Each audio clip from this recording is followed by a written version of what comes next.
Dear students, in this video I explain the first characteristic property of gases. All gaseous matter has mass. Okay, see this image. This is a physical balance. Now take two balloons.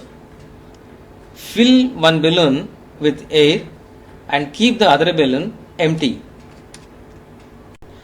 Now keep the filled gas balloon left side and keep the other empty balloon right side of the physical balance. Then what do you observe? The physical balance tilts towards, the physical balance bends towards the side having the filled gas balloon.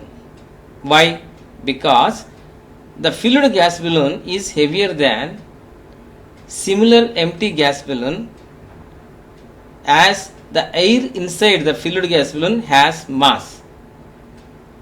Okay, hence we can say all gaseous matter has mass. Dear students, in the coming video I explain the second characteristic property of gases. All gaseous matter occupy space using this example. And for all the IIT JEE Foundation Class 6 chemistry videos, please click the playlist link which is given in the description part of this video.